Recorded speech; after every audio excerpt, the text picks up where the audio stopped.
इस वीडियो में हम सेमेस्टर 6 इकोनॉमिक्स पेपर 13 के यूनिट 2 का point 2 effect of public expenditure on production and distribution पर चर्चा करेंगे। हमारा प्रश्न है, सार्वजनिक व्यय का उत्पादन एवं वितरण पर प्रभाव की व्याख्या करें। अब हम इस प्रश्न के व्याख्यान की ओर बढ़ते हैं। करों को लागत के रूप में देखा जाता है और इसका लोगों पर भार बढ़ता है, लेकिन इसके विपरीत लोक व्यय से लोगों को लाभ प्राप्त होता है। इसलिए लोक व्यय के आर्थिक प्रभाव की विवेचना की गई है। 1922 में प्रकाशित अपनी पुस्तक पब्लिक फाइनेंस में डाल्टन ने सार्वजनिक वित्त के दो प्रभावों का अध्ययन किया, जैसे उत्पादन पर प्रभाव तथा वितरण पर प्रभाव। इन प्रभावों के विश्लेषण में डाल्टन ने मुख्य रूप से श्रम, बचत तथा निवेश करने की योग्यता तथा इच्छा के रूप में विभिन्न प्रेरणाओं पर ध्यान दिया। आर्थिक विकास के संदर्भ में लोक वित्त के प्रभाव का विश्लेषण किया गया। आर्थिक प्रभाव के अध्ययन के लिए यह जरूरी है कि हम लोक व्यय का वर्गीकरण कर लें। डाल्टन ने लोक व्यय को अनुदान तथा क्रय कीमत के बीच विभाजित किया है।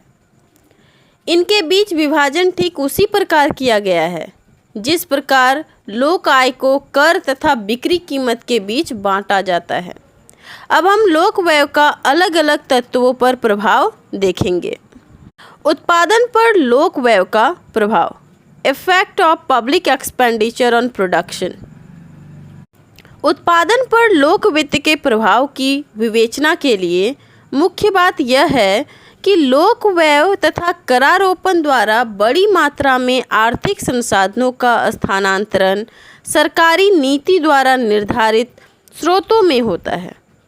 इस क्रिया की अनुपस्थिति में ये साधन अन्य कार्यों में लगे रहते हैं या बेकार पड़े रहते हैं। हमारा पॉइंट 1 है कार्य करने, बचत करने एवं विनियोग करने की क्षमता पर प्रभाव। राज्य द्वारा किया गया व्यय व्यक्तियों के कार्य करने की क्षमता को अनेक प्रकार से प्रभावित कर सकता है। यदि सार्वजनिक व्ययों के प्रभाव के कारण रोजगार स्तर पर अनुकूल प्रभाव पड़े तो इसमें उत्पादन स्तर बढ़ेगा, अन्यथा इसके विपरीत प्रभाव पड़ेंगे। सार्वजनिक व्यय द्वारा मनुष्यों की कार्य करने, बचत करने एवं विनियोग करने की क्षमता को निम्न प्रकार प्रभावित किया जा सकता है। पॉइंट ए है वस्तुओं और सेवाओं का उचित प्रबंध। राज्य अपने व्ययों द्वारा निर्धन व्यक्तियों की सेवाएं प्रत्यक्ष रूप से प्रदान करके इनकी कार्य क्षमता को बढ़ा सकता है। यदि सरकार द्वारा जीवन निर्वाह की वस्तुएं वस्तु मूल्य पर प्राप्त हो तो उनके जीवन स्तर को बढ़ाया जा सकता है। पॉइंट बी है बचत शक्ति में वृद्धि। बचत दो प्रकार से संभव हो सकती है, उपभोग कम करके या आय को बढ़ाकर। सार्वजनिक व्यय से नागरिकों की आय बढ़ती है, अतः अधिक बचत संभव की जा सकती है। बचत करने की अच्छी सुविधाएं होने से भी नागरिकों की बचत शक्ति को बढ़ाया जा सकता है। पॉइंट सी है क्रय शक्ति में वृद्धि। सार्वजनिक व्यय द्वारा क्रय शक्ति का हस्तांतरण राज्य से जनता में विभिन्न रूपों में किया जा सकता है और उनकी क्रय शक्ति को बढ़ाया जा सकता है, जैसे पेंशन, बेकारी व बीमारी भत्ते, वस्तुओं और सेवाओं पर किया गया व्यय आदि। इससे व्यक्तियों के जीवन स्तर में वृद्धि होकर उनके शारीरिक एवं मानसिक कल्याण में वृद्धि होती है। परंतु अल्पकाल में कार्य क्षमता नहीं बढ़ेगी, परंतु दीर्घकाल में अवश्य वृद्धि होगी। अतः इस कठिनाई को दूर करने के लिए सरकार के द्वारा इस वर्ग की आय में धीरे धीरे ही वृद्धि करनी चाहिए तथा यह सहायता नकदी में ना होकर सस्ती वस्तुएं व सेवाओं के रूप में ही दी जानी चाहिए। पॉइंट डी है सुविधाएं प्रदान करना। सार्वजनिक व्यय द्वारा ऐसी सुविधाएं प्रदान की जा सकती है जिनसे व्यक्ति को अपनी उत्पादक क्रियाओं को संपन्न करने में सहायता मिले। और अधिकाधिक व्यक्तियों में उत्पादन शक्ति में कई गुना वृद्धि हो। कृषि उत्पादन तथा जल विद्युत शक्ति के विकास से उद्योगों को प्रोत्साहन मिले। हमारा पॉइंट 2 है काम करने, बचत करने एवं विनियोग करने की इच्छा पर प्रभाव। कार्य करने की इच्छा का अध्ययन करना एक मानसिक स्थिति है और इच्छा पर जो प्रभाव पड़ते हैं वह निम्न प्रकार हैं। वर्तमान व्यय का प्रभाव। वर्तमान समय में सार्वजनिक व्यय करने से नागरिकों की आय में वृद्धि हो जाती है और उनकी कार्य करने की इच्छा भी कम हो जाती है, क्योंकि वे काम कम करके भी पर्याप्त धन अर्जित कर लेते हैं। पॉइंट बी है भविष्य संबंधी व्यय का प्रभाव। भविष्य में सार्वजनिक व्यय से प्राप्त होने वाले लाभ की आशा काम करने एवं बचत करने की इच्छा को प्रभावित करती है। यदि भविष्य में प्राप्त होने वाला अनुदान निश्चित तथा बिना शर्त के हो तथा जनता के भविष्य में काम करने तथा बचत करने से कोई संबंध ना हो, तो यह व्यय लोगों के काम करने, बचत करने की इच्छा में कोई वृद्धि नहीं कर सकेगा, जैसे युद्ध, पेंशन व्यय आदि। यदि आय की मांग बेलोचदार है तो काम करने व बचत करने की इच्छा पर कुछ प्रतिबंध आवश्यक रहेंगे। हमारा पॉइंट 3 है आर्थिक संसाधनों के हस्तांतरण पर प्रभाव। यह हस्तांतरण निम्न प्रकार का हो सकता है। प्रत्यक्ष हस्तांतरण। प्रत्यक्ष हस्तांतरण में राज्य स्वयं व्यक्तियों के धन का उपयोग करता है, जो व्यक्तियों की उत्पादन शक्ति को बढ़ाता है। प्रत्यक्ष हस्तांतरण में सरकार की ओर से जो धन सुरक्षा, नागरिक प्रशासन एवं समाज सेवाओं आदि पर व्यय किया गया उसे सम्मिलित करते हैं।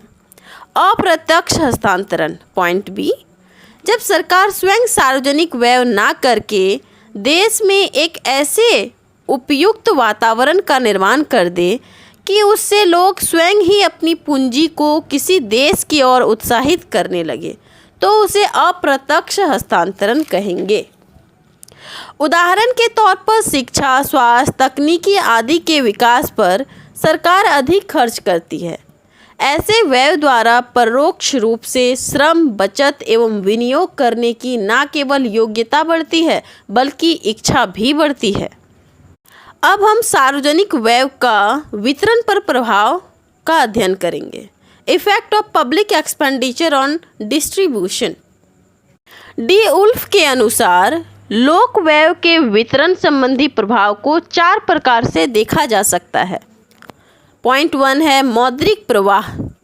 इसके अंतर्गत भुगतान पाने वाले के दृष्टिकोण को देखा जाता है। इसमें हस्तांतरण भुगतान की स्थिति में भुगतान पाने वालों को भुगतान की गई रकम के बराबर लाभ मिलता है, किंतु वेतन एवं मजदूरी के विषय में ऐसा नहीं कहा जा सकता कि वे सरकारी कर्मचारी के लाभ हैं। पॉइंट 2 है किनके लिए व्यय किया जाए। इस संबंध में डी उल्फ कहते हैं कि जिनके लिए व्यय किया गया है उन्हीं को इसका लाभ भी मिलता है।